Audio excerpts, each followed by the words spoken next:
হযরত আলী রাদিয়াল্লাহু তাআলা আনহু ফজরের নামাজ আদায় করার জন্য মসজিদে গেলেন। এদিকে হযরত ফাতেমা রাদিয়াল্লাহু তাআলা আনহা অত্যন্ত জ্বর থাকা অবস্থায় ঘরের সমস্ত কাজ শেষ করেছেন।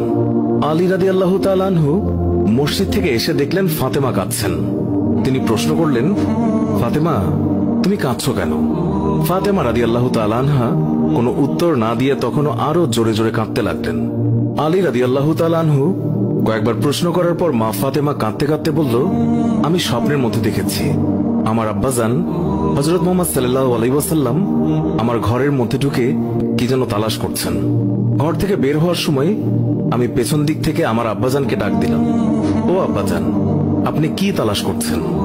আব্বাজান তখন বললেন, ও আমার ফাতিমা, আমি তো তোমাকেই তালাশ করছি, তোমাকে নিয়ে যাওয়ার জন্য। আরো বললেন, ও আমার ফাতেমা, আজকে তো তুমি রোজা রাখবে, সেহরি করবে আলীর দস্তরখানায় আর ইফতার করবে আমার দস্তরখানায়। তখন হযরত আলী রাদিয়াল্লাহু তাআলা আনহু এই স্বপ্ন শোনার পর দুইজনে বুঝতে আর বাকি থাকলো না যে ফাতেমা ইন্তেকাল করবেন। দুজনে আরো জোরে জোরে কাঁদতে লাগলেন। এই সময়ের মধ্যে হযরত হাসান এবং হুসাইন রাদিয়াল্লাহু তাআলা আনহু এসে তারা জিজ্ঞাসা করলেন, আব্বাজান, আম্মাজান, আপনারা কেন কান্না করছেন?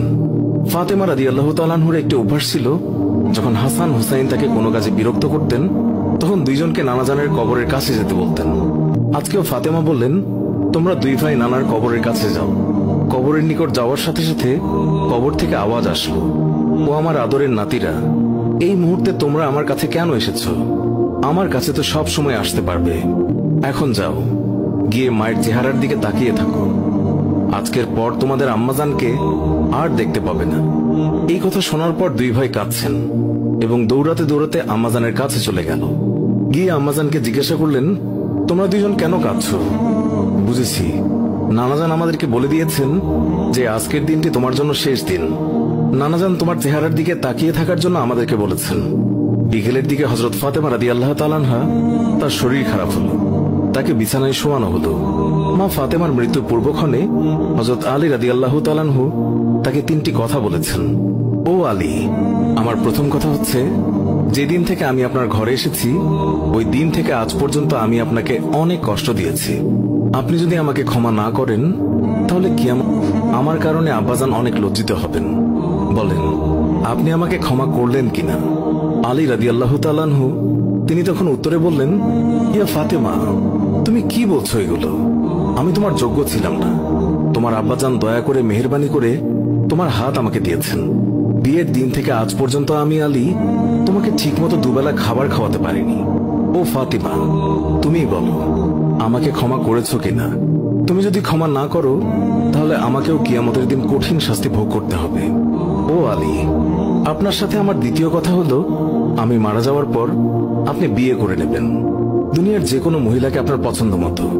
আমি আপনাকে অনুমতি দিলাম, আর আমার বাচ্চা দুইটিকে সপ্তাহে একদিন আপনার কোলে নিয়ে ঘুমাবেন আপনার সাথে। আমার তৃতীয় কথা হলো, হাসান হুসাইন যখন বড় হবে তখন তাদের দুই ভাইকে আল্লাহর রাস্তায় সুপর্দ করে দেবেন এবং আমাকে রাতের বেলায় দাফন করবেন। হযরত আলী রাদিয়াল্লাহু তাআলা আনহু বললেন, তুমি নবীর মেয়ে, আমি সবখানে খবর দিয়ে তোমায় দাফন করব, এতে সমস্যা কি?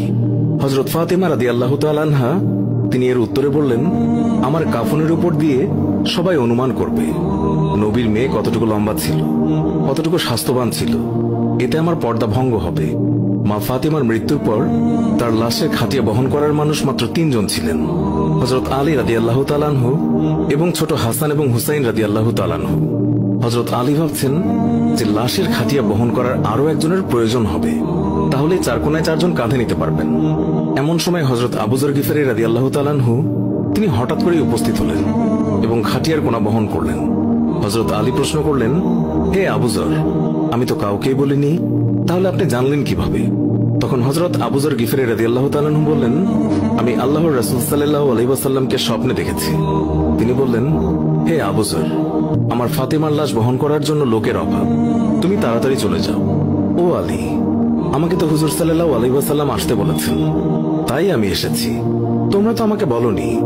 রাতে এসে রাসূলুল্লাহ সাল্লাল্লাহু আলাইহি ওয়াসাল্লাম তিনি স্বপ্নে বলে গিয়েছেন হযরত ফাতেমা রাদিয়াল্লাহু তাআলা আনহুকে যখন কবরে নামাচ্ছেন তখন হযরত আবু যর গিফারী রাদিয়াল্লাহু তাআলা আনহু কবরের কাছে গিয়ে কবরকে উদ্দেশ্য করে বললেন, হে কবর, তুই কি জানিস আজকে তোর মধ্যে কাকে রাখছি? উনি হচ্ছেন জান্নাতের সকল মহিলাদের সর্দার। হযরত ফাতেমা রাদিয়াল্লাহু তাআলা আনহার কবর থেকে কোনো আওয়াজ আসলো না। তিনি আবারও বললেন, উনি হাসান এবং হুসাইনের আম্মাজান। এবারও আগের মতো কোনো আওয়াজ আসলো না।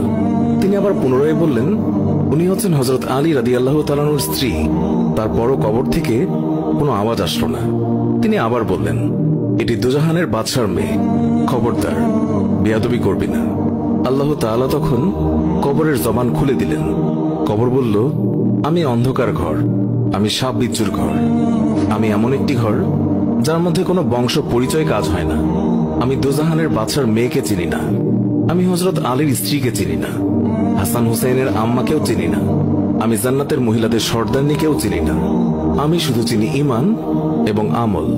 আমার মধ্যে যদি কেউ ভালো আমল নিয়ে আসে, তাকে আমি কবরে জান্নাতের বিছানা বিছিয়ে দেব। আর যদি কেউ খারাপ আমল নিয়ে আসে, তাকে আমি কবরের দুই দিক থেকে এমন জোরে চাপ দেব যে হাড় মাংস মাটি সব একত্রে মিশিয়ে যাবে। আল্লাহু আকবার। মানুষ জন্মালে মৃত্যুবরণ করতেই হবে।